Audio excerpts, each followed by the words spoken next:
I wasn't looking for putting together a patchwork of vendors to put together an offering that I was going to go sell. I wanted a true partnership.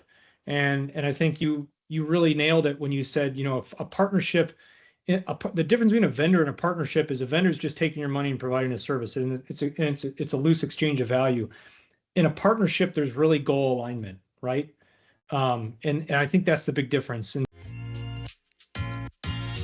I'm Chris Engler with Engler IT. You're listening to the Cyber Brisket podcast. I specialize in IT and cybersecurity with over 25 years of experience and a team at the forefront of innovation. Our guests let us know what's hot in IT and how to keep your business from getting cooked. With me here today is Chris Traxler, Senior Vice President of End Client Sales at the 20 MSP. A channel veteran with nearly 20 years of sales and executive leadership experience. Chris has successfully scaled multiple managed service providers beyond 1 million in revenue.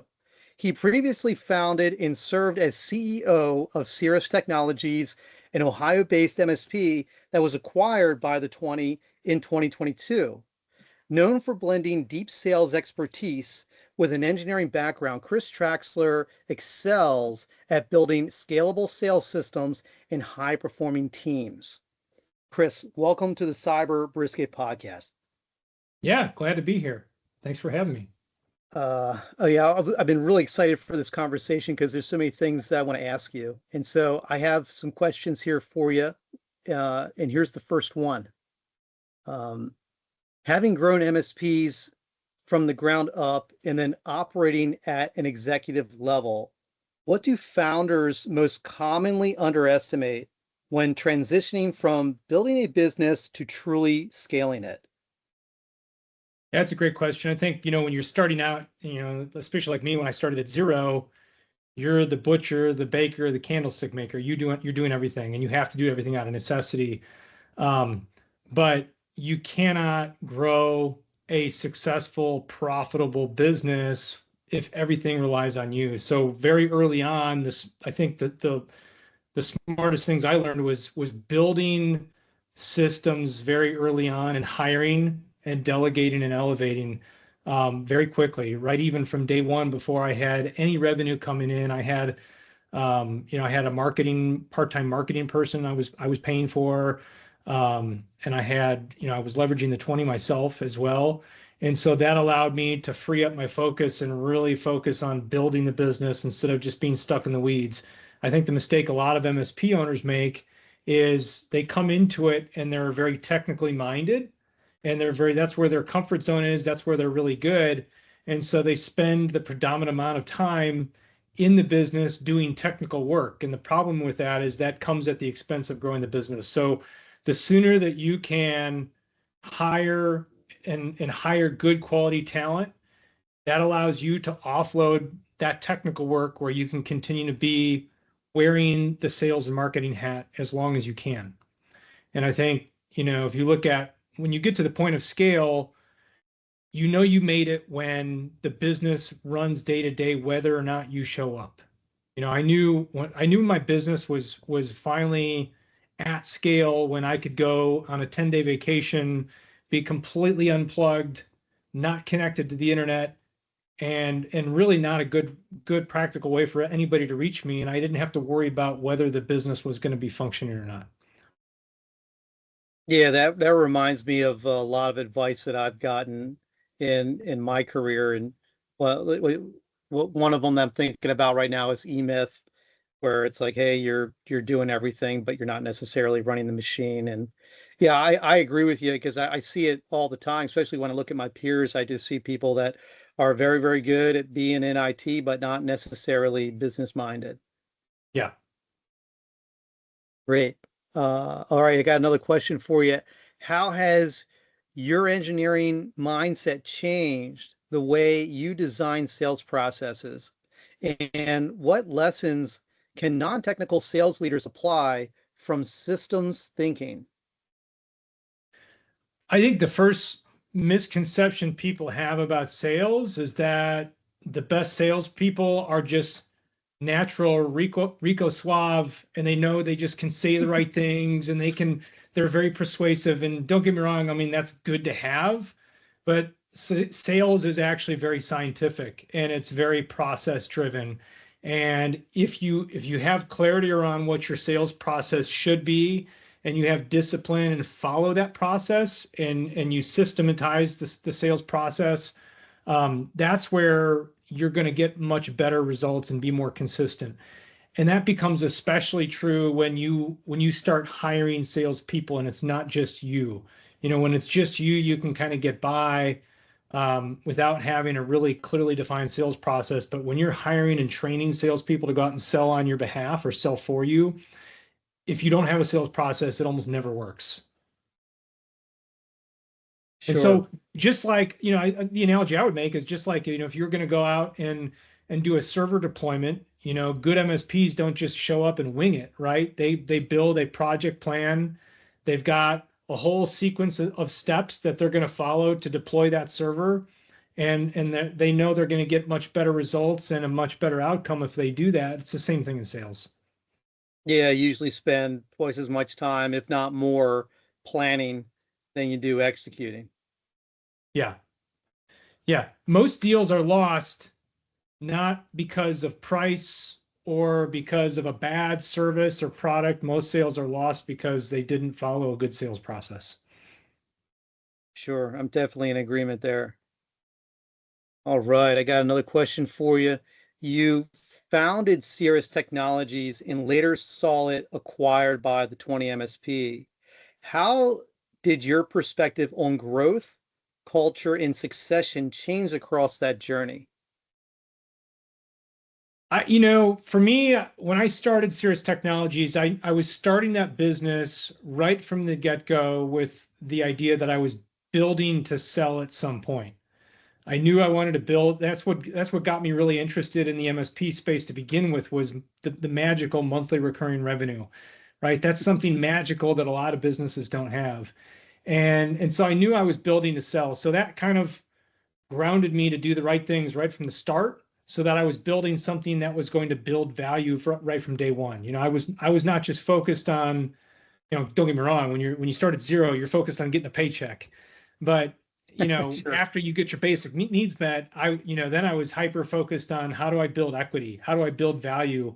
And a valuable MSP is one that doesn't depend on the owner showing up every day. And so that was I would say, my primary focus. I think, if you look at the evolution from, okay, prior to selling, and how my role has changed and my perspective has changed, the interesting thing, when you go from, when you're running the business, it's very easy to, if you don't have a good accountability structure, and you're not in peer groups, it's very easy to give yourself a pass.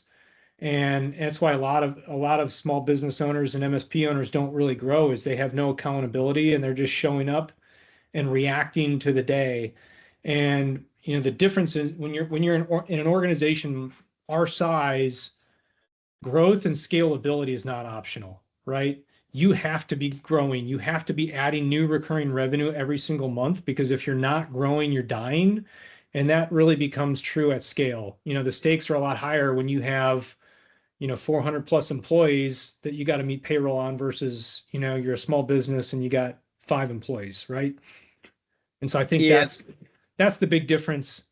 And the biggest lesson I would say, knowing what I know now, is even though I was pretty focused on growth, the hindsight is always 2020. I wish I would have been even more focused. don't we all? Yeah. And so that reminds me of something that we bring up a lot when we're talking to our prospects, and that's a term that or an idea that we call tribal knowledge versus institutional knowledge, or something along those lines. Because I think when we're talking about scaling, we're also talking about eliminating single points of failure, and in taking on the certain level of operational maturity, I think, at the same time, in order to facilitate all of that. Yeah, for sure. Very good. Okay, so as MSPs mature, what does great end client sales leadership look like today? And how is it different from what worked even 5 years ago? I think a few things. One, the mistake a lot of MSPs make when they hire a salesperson is their training and onboarding of that salesperson is basically a pat on the back and good luck and here you go and here's a login to the CRM, and there is nothing beyond that. They're hiring someone with hopes and prayers that that person is just going to magically produce.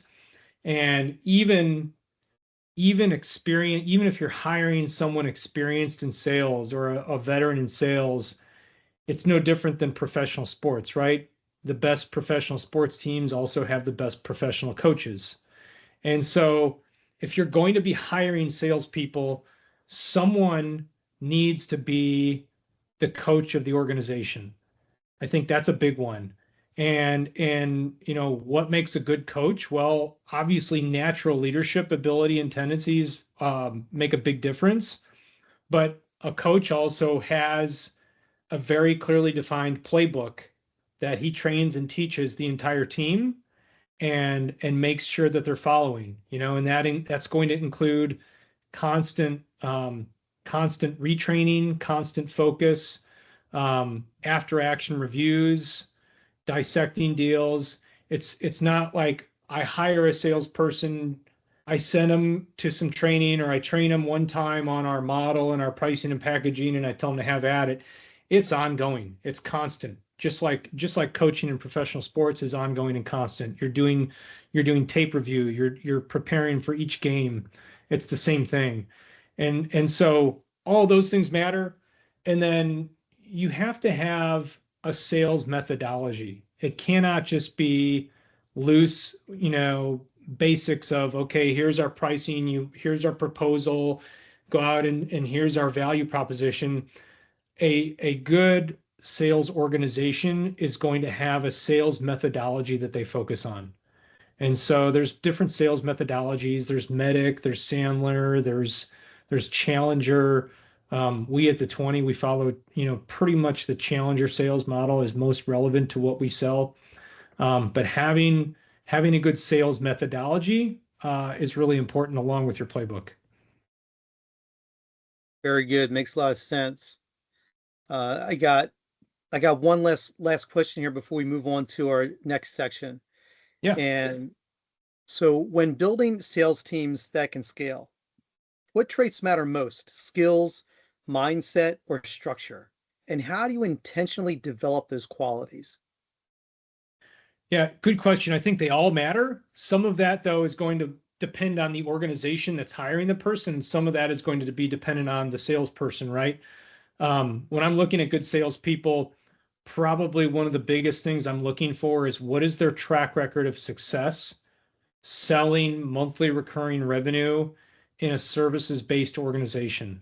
Because you can talk to a lot of people in sales that were product sales. Some might have been very good as farmers, some might have been very good selling product, and selling services is very different. Selling what we sell is very different. So I want to look for someone that has a proven track record of success doing largely what we do. And maybe that's not direct managed services. It could be something ancillary, where they're selling services on monthly recurring revenue. But I want to see that. And for me, track record of success is how consistently were they hitting quota?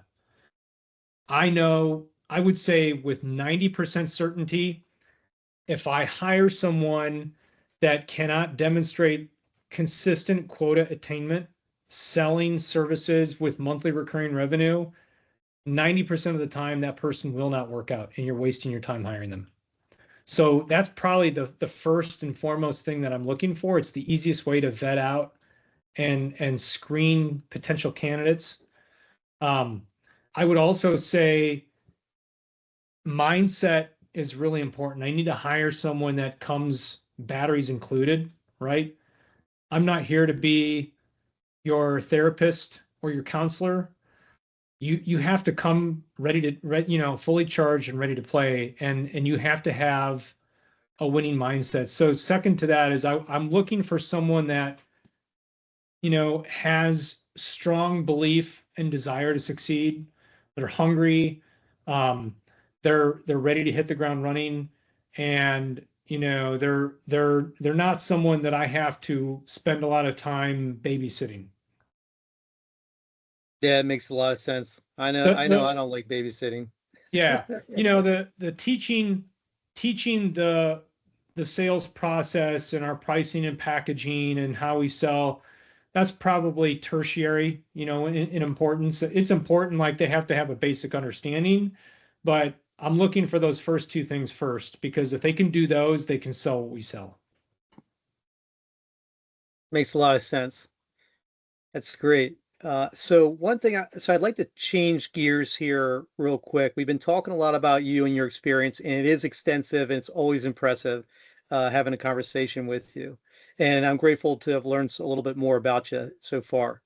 But what I would like to talk about now is a little more about the 20, because Engler IT has a special relationship with the 20.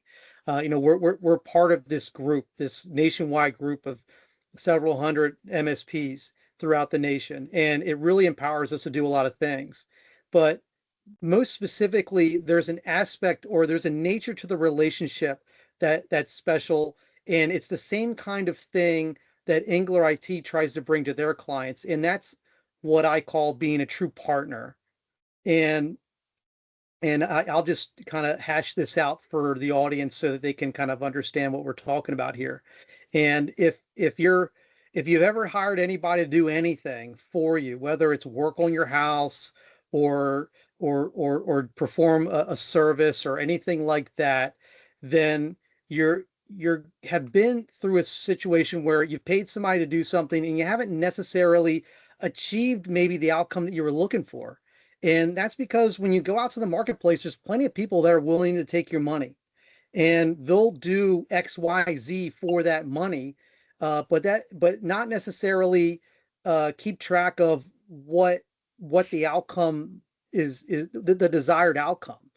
And so at Engler IT, we are 100% outcome focused, and so we deliver and drive those outcomes for our clients day in and day out.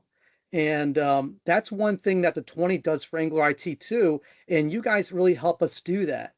And I feel like it's important because when you're kind of like running a business, you've got a bunch of things happening all over the place, and you've got a bunch of fronts where you're fighting battles all the time, or at least that's the way it seems. And maybe battles isn't quite the right word to use, but you definitely have a front that's on the service delivery side where you're kind of dealing with the chaos of the world, and that's kind of what you're hired to do, is to straighten things out over there.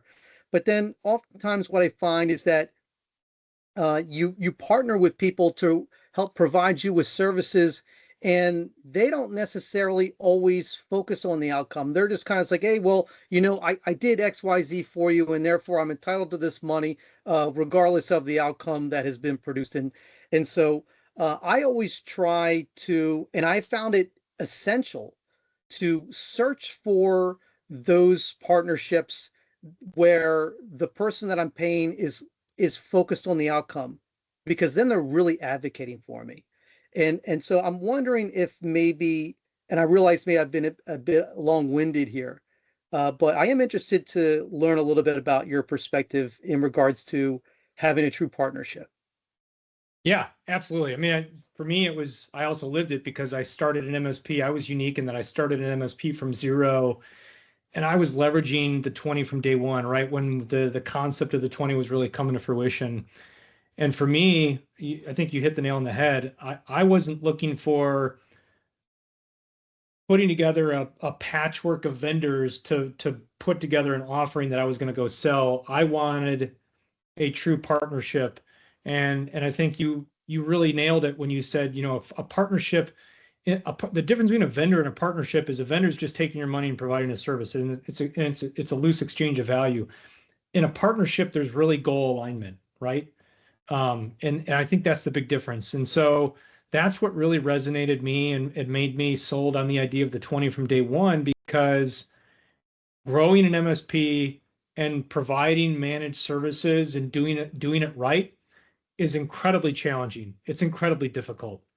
And so the idea of being able to join, not just find a vendor, but the idea behind joining an MSP community of peers where we were sharing and collaborating literally hundreds of years of combined knowledge, best practices, standardization, and really under the premise of we're better together, plus building out the shared resources, right? The support desk and knock. We could together build something that was far better than what any individual MSP could do on their own. And that really resonated with me. And I think the fact that, since the inception of the 20, when you join as a member, you have agency and you have advocacy, right? You're part of the process in terms of how things develop and how ththings improve over time from a service delivery and functionality and capability. And I always felt like I had agency, a big piece of agency in that, every step of the way as we were building the 20. I think the other thing too is it's very difficult. If you look at the average MSP, they have less than 10 employees. And so you're limited by the skills and knowledge and expertise of a small team of people. And when you leverage the 20, all of those limitations go by the wayside. And that was really cool for me because from day one, I mean, I was able to go out and sell much larger deals than I would have been able to land on my own if I was a one-man band or a three-person MSP. I just wouldn't have been able to close them. And because I didn't have the technical expertise, I didn't have the talent, the bench, the depth, and all that.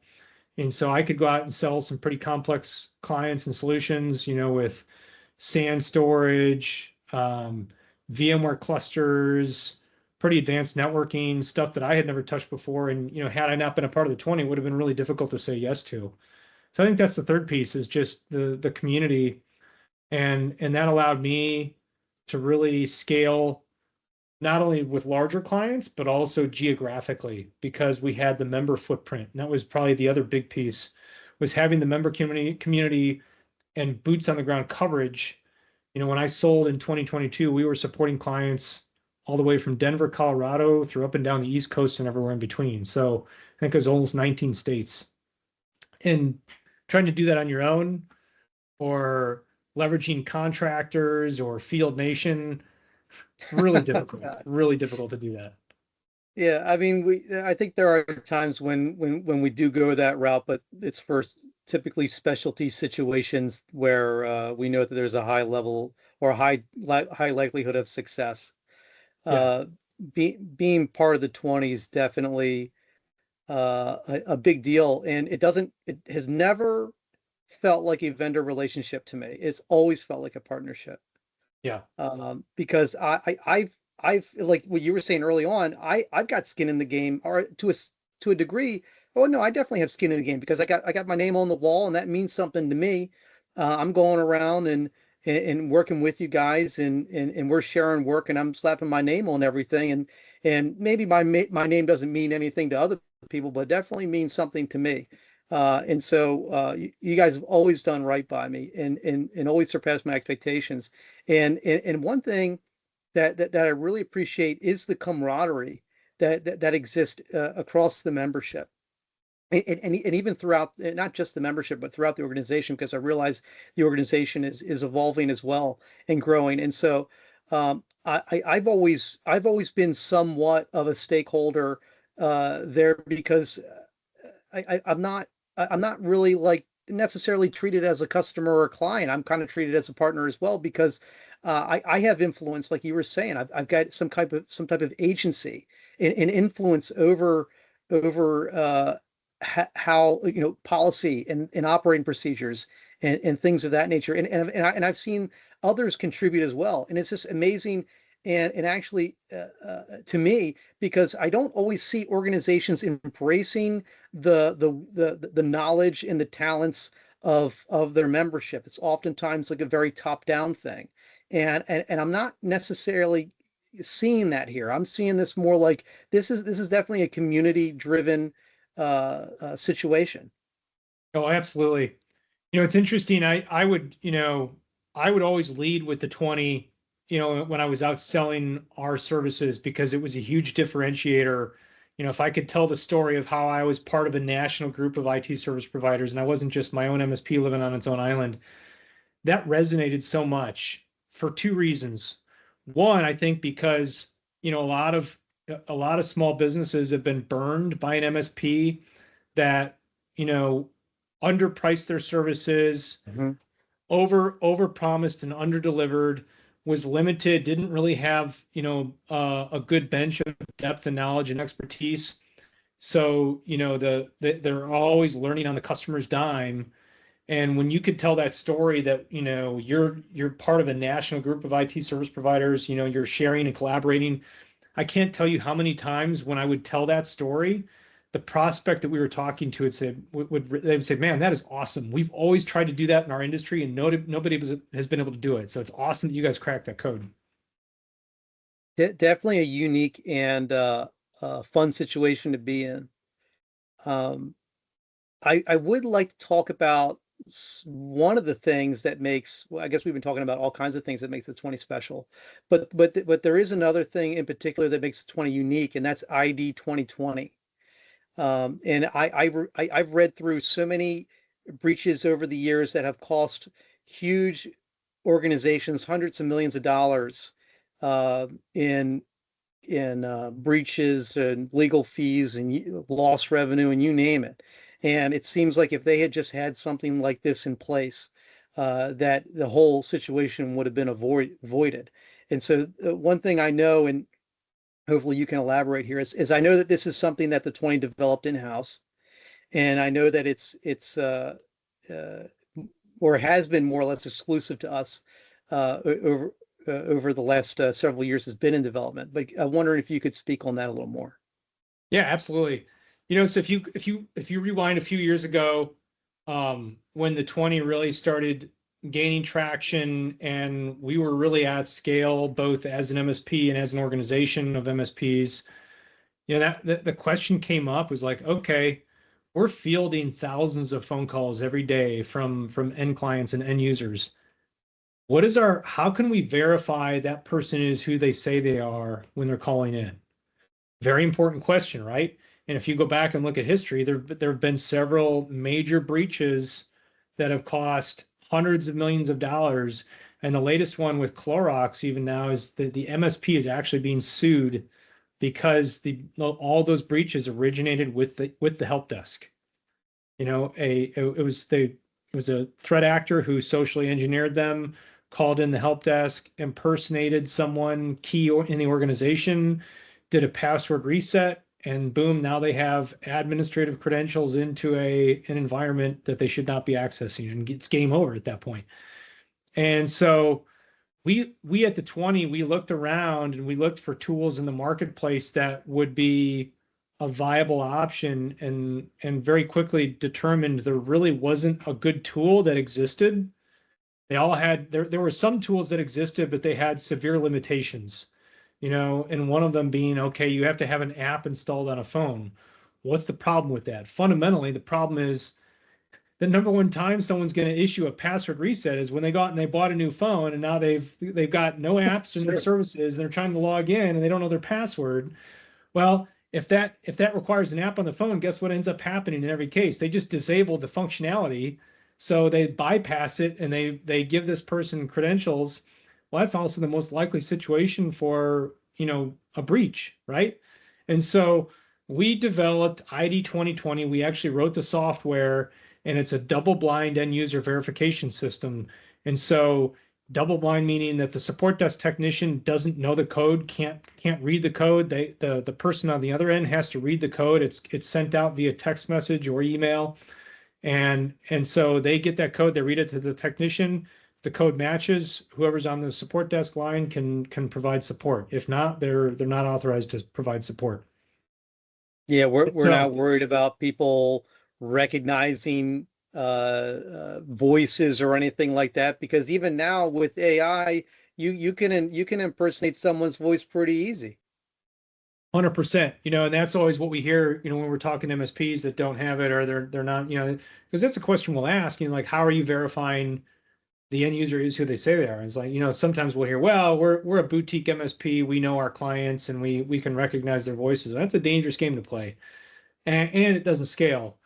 Um, and so the answer to that question becomes really important. And I think it's also, for any member of the 20, it also becomes a huge wedge question when you're talking to prospects, right? Because their existing MSP probably doesn't have a good answer for that. And it's, you should rightly be concerned. Yeah, especially when you're talking about, or if you're talking to a prospect that might have 50 or 100 or several hundred users, you're gonna have a hard time getting to know each and every one of those people. Yeah. And literally, if I'm a threat actor, I can spend 15 minutes on the internet scouring for information and probably find enough to socially engineer a company, especially when they're above 50 million in revenue. There's a lot of data points I can go out and find that are publicly available. As far as who the key people are, I can find a lot of back-end data on what services they're using, or other, I can scour their RSS feeds, their company blog, and I can use all that information to social engineer them and gain access to the environment. Oh, sure. Yeah. I think one of the most simple ones, and this doesn't necessarily speak to the support desk, so I'll go a little off topic, but I'll put this here for the benefit of the audience, and that is when folks have the contact information for their leadership published on their website.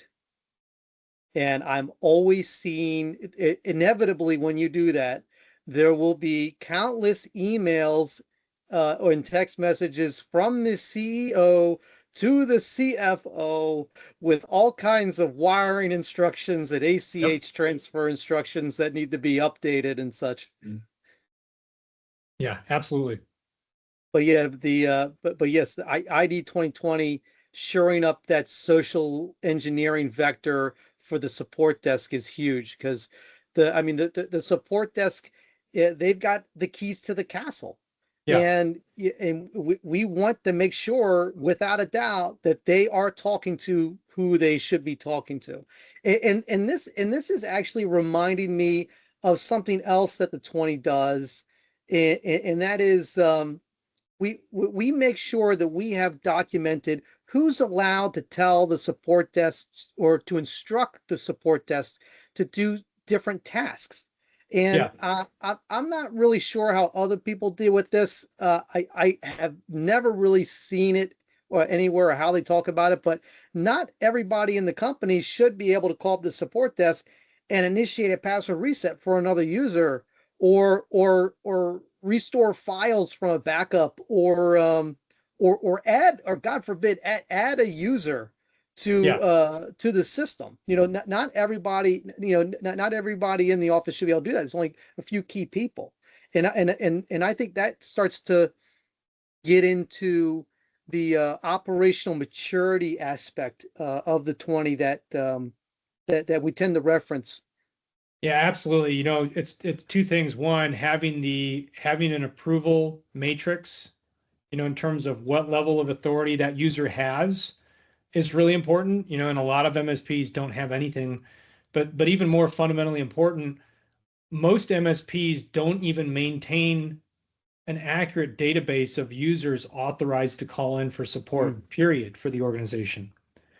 And the problem with that is now you don't even know if that person even still work for the company, right? Yeah, And or is guess there whose some new? fault it's going to be if you, as the MSP, give them something that they shouldn't have or were not entitled to have. It's whether or not that MSP, whether or not that client even told you they were fired, that's going to be your fault. So Yeah. I think that that's the one kind of side benefit of ID 2020 is because we use that, it also forces adoption of maintaining an accurate list and a current list of users who are entitled to call support, and then the approval level on top of that.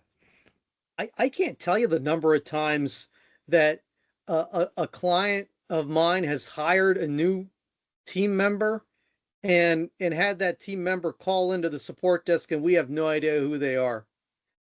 And Yeah. then and then maybe for a minute they might get a little upset that we didn't help them. But then we start to lay out the situation like, oh yeah, that's probably good that you did not help them, some stranger that you've never heard of before, gain access to our Yeah, system. it's a minor inconvenience, but it's good. It's a good price to pay. It's a good trade-off. And I would also add on the other end, every single month, there's not a month that goes by where we don't have someone that was terminated by a client of ours who made some sort of attempt to call in and regain access because they wanted to pull a client list or exfiltrate data out of the company, and because they were properly terminated, and we maintain that database of authorized users. If they call in, if they were fired on Friday and they call in on Monday, they're not going to be able to get support from us. They're not going to get a password reset or gain access. So it really shores things up. Also, not a month goes by where we don't have legitimate threat actors or impersonators calling in trying to get support, and we've cut off a potential attack. Every single month it happens.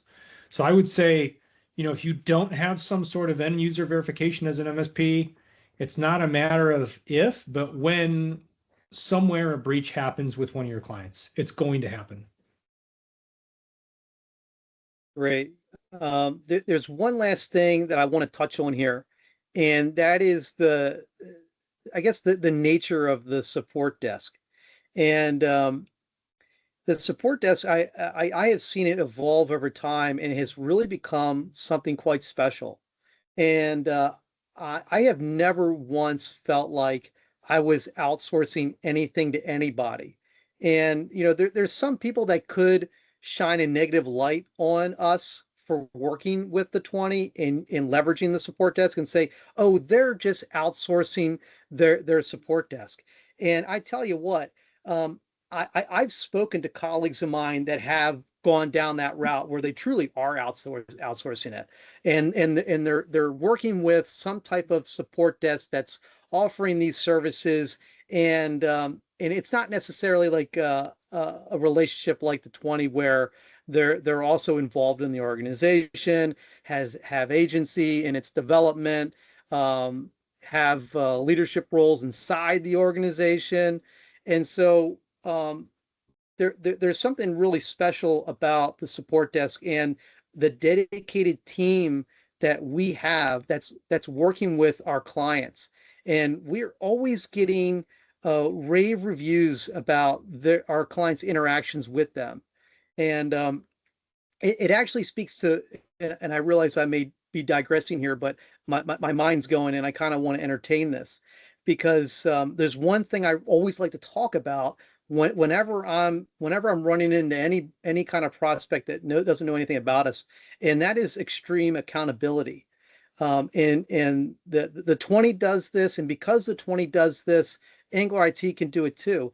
And essentially the idea is behind that term is that we're always we have all these systems in place that are tracking our performance, that are kind of like watching the tickets open, watching them close, how long it's taking, how many touches it is, whether or not it's being escalated, all that stuff.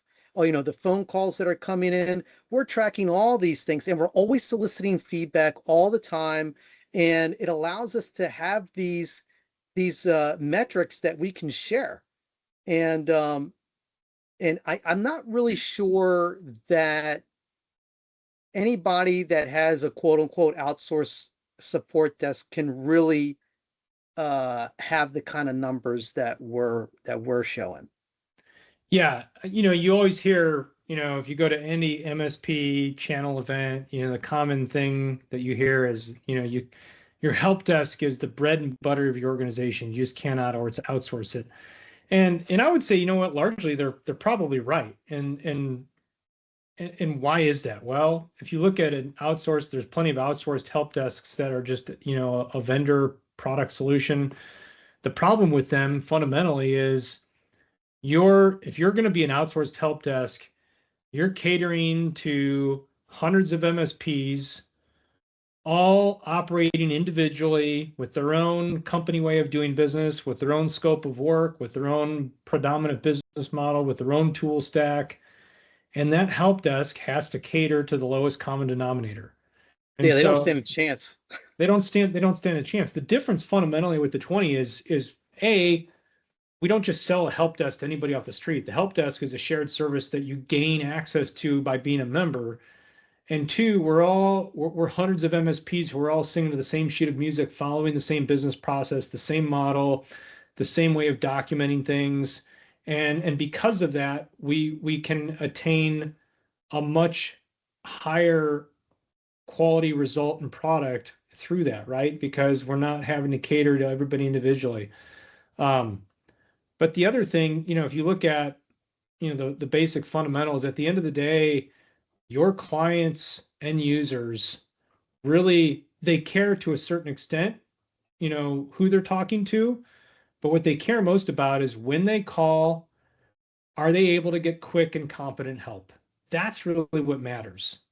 And if you look at our numbers and our stats, very few MSPs can tout true 24/7 live answer coverage with sub 90-second hold time where they're actually talking to a live technician. They're not talking to a dispatcher or an answering service or someone that's going to collect information for someone to call them back hours later. They're talking to a live technician that can actually help them out. And if you look at our numbers and our resolution response rates and everything else that we track, you'd be hard pressed to find any MSP at scale that can hit our numbers, period. Yeah.